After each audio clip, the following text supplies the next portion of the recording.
This right here is the OnePlus Watch, the Cobalt Limited Edition, and I'm not gonna lie, this is one of the most stunning watches that I've used in recent times. Like, absolutely stunning. I mean, it's the world's first smartwatch to use cobalt alloy. That being said, it does cost a whopping 5 grand extra than the normal priced OnePlus watch. So, is the difference worth it? Well, let's try and find an answer to that very question. This is Varun from Guiding Tech, and you're watching my in-depth review of the OnePlus Watch Cobalt Limited Edition. Let's get started.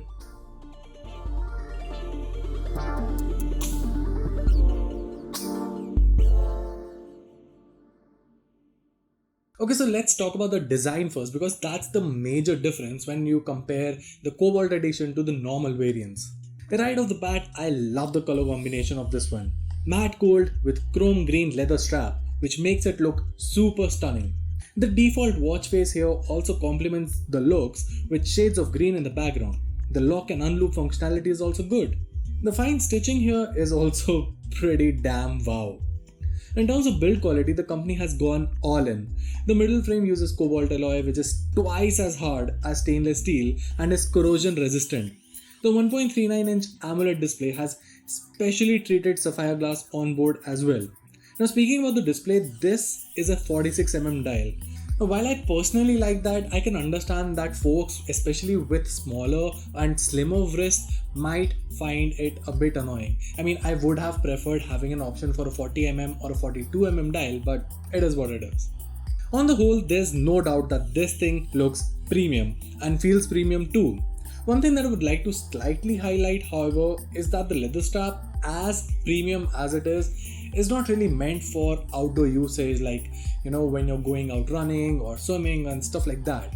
As such, I would suggest you get a OnePlus silicone strap or even any third-party 22mm strap with a quick release to pair with the Cobalt Edition. Now, coming to the software part, OnePlus uses its own real-time operating system and not Wear OS.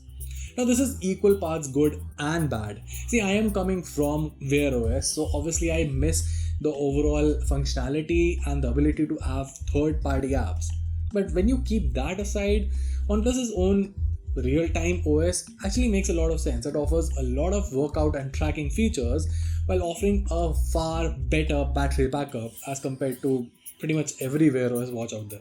In terms of sensors, the watch comes fully equipped with an accelerometer, ambient light sensor, gyroscope, geomagnetic sensor, barometer, blood oxygen sensor, and heart rate sensor. There's also 4GB of offline storage, so transfer your songs, pair the watch with your Bluetooth headphones, and just jam to your playlist while leaving your phone behind. Now, as far as tracking goes, the experience wasn't really disappointing. The SpO2 and heart rate sensors worked fine, and the watch did not register any ghost steps while shaking my hand or driving, so that's good.